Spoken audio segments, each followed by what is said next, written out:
Alright guys, this is Alex with Paintball Reviewer 912 on the Heavy Rain Paintball team. If you don't like that I'm doing these videos in my room, get over it. It's my channel. I'll do what I want. So I want to run like some terms by you guys just to let you know what they are, because I was on Skype the other day and a lot of people didn't know what I was talking about, and I was talking with my other friends about it. Now, I wrote down a list of them just to get them ready. Get my gun so I can show you. First thing I want to talk about is your ASA. The ASA is the air source adapter right here on the paintball gun. It's what you screw in your high pressure air tank, your CO2 tank into. It's the tube that runs to it, to your regulator on your gun, and allows you to shoot when the solenoid is tripped. Now, a solenoid is just a motor type thing that's used, and it allows air to flow through it to make something happen. In this case, it's the bolt moving. Next thing is what bunkering is. Now, bunkering is when, let's say, if there's somebody hiding behind a bunker, and you just run around them really close, you run behind them, and you shoot them. That's it. When you just run around a bunker really close to it, rapidly run around and shoot them as you're running. Now, a bunker run is when you get multiple people out by doing that. Like, let's say you run from the back and you keep running up and get a lot of people out when they're behind bunkers. Next thing is the snake. Now, the snake is a low-lying piece of cover between your hip and your knees, and I think that decides the match a lot because the snake runs all the way up the field, and that allows you to shoot across almost every single lane that there can be. And next I'm going to tell you is the names of cover.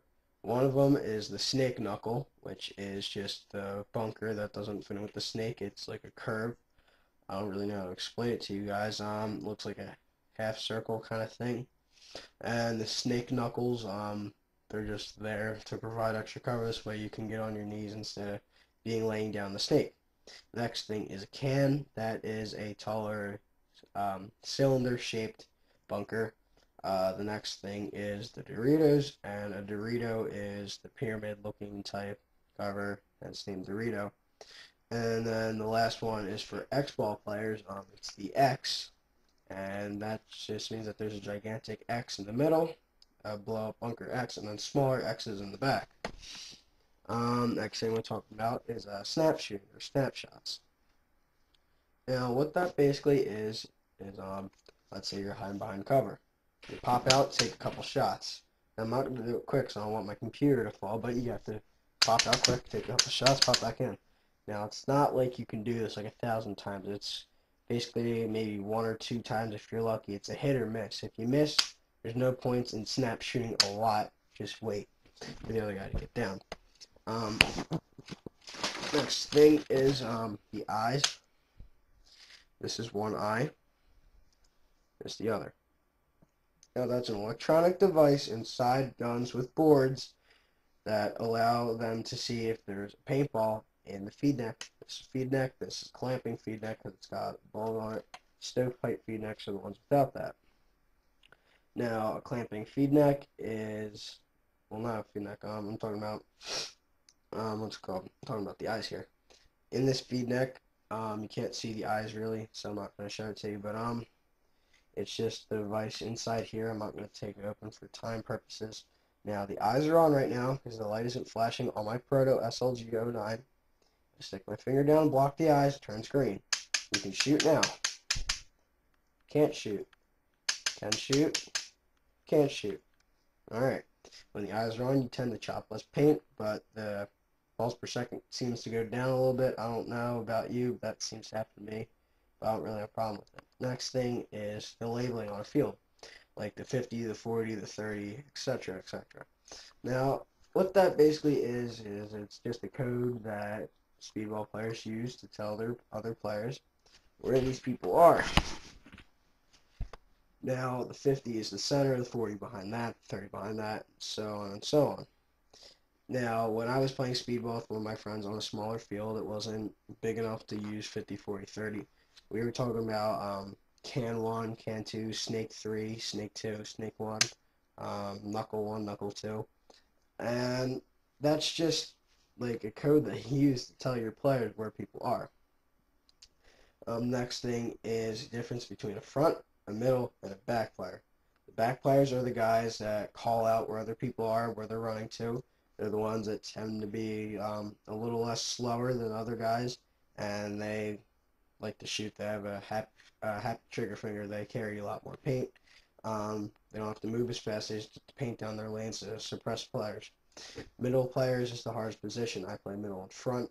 The middle players are the guys that seem to be shooting for the middle, like middle players. And if you're a middle player, you'll agree with me. And yeah, there's a band-aid. I burned my hand today in class with a soldering iron. Get over it. And it blistered bad, so I don't want to get infected for paintball. The middle players, what they do is they can either take the role of a back or a front player off the break, and the break is when they all leave the box, when they all start running. They have to play the role of middle. They have to play the role of a back player or a front player if they get taken out, or they can just play by themselves. Back players seem to hang out the 10 to 20, middle players around the 30, maybe the 40, and then the front players get maybe the 40, the 50, and possibly the other team's 40 or their 60. Front players get as much ground as they can. They're the faster guys. They're the ones that seem more lightweight, the ones that shoot less. And then next thing I want to talk about is walking the trigger. Now, it sounds exactly like what it is. You're just walking your fingers on the trigger. Turn this on here. Now, I don't know why I do, and no, it's not on PSP or Millennium. So this is me. I use 3 fingers. I don't know why.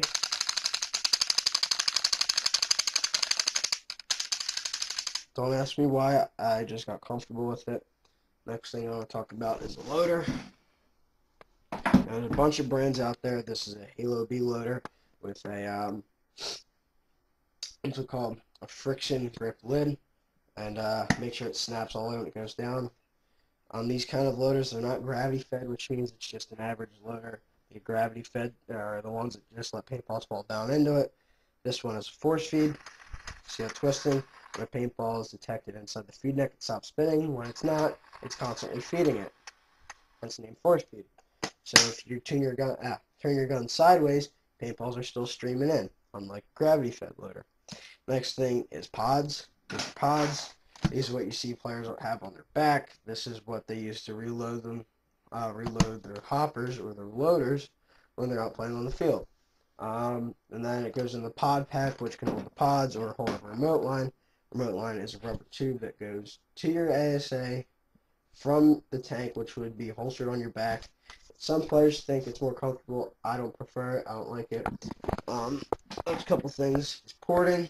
That's the holes in the barrel. It doesn't seem to do much for me because I take that up in the rain. Next thing is dead walking. Let's say you're behind my pod and I'm behind my Halo loader. They're pretty spaced out. But you can't see me because I'm behind my Halo loader, and I can move up to the pod without you seeing me. So you can get closer and get those free kills when people aren't paying attention. I use that in speedball. I use that woods ball. It works out great. Last thing I want to talk about is the importance of walking your field before you play. Now, walking your field, what does that mean? It means that in between rounds, you just walk up and down. Let's say you want to play the snake. You look at you walk through your snake. You see the lanes of people that can shoot at you. You see what bunkers you can shoot at.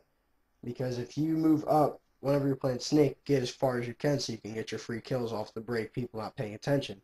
If they do know you're there, you'll completely screw up their game plan, and then they won't know what they're doing. And I'll make a snake tips video with action in it next time I go to my play paintball. Next time I go to my field. And you just want to see how good your field's put together, where people can shoot you from. Let's say you're in your snake and bunkers are pulled apart a bit. You'll make sure that you know that. This way, when you're crawling, you don't get lit up your sides like I did before, so I didn't walk my field. Now, that's the end of this video. I hope it helped you guys out, because I'll admit, when I first started paintball, I didn't know a damn thing about it. I didn't know any of the terms, and I hope that this video helped you. If you have any questions, feel free to ask in the comments, and I'll try my best to answer it for you. And if there's enough comments, like questions about what terms are, I'll make a whole new video for you guys, and then I'll post this up. I hope you like this video. Subscribe and watch my other ones. Bye.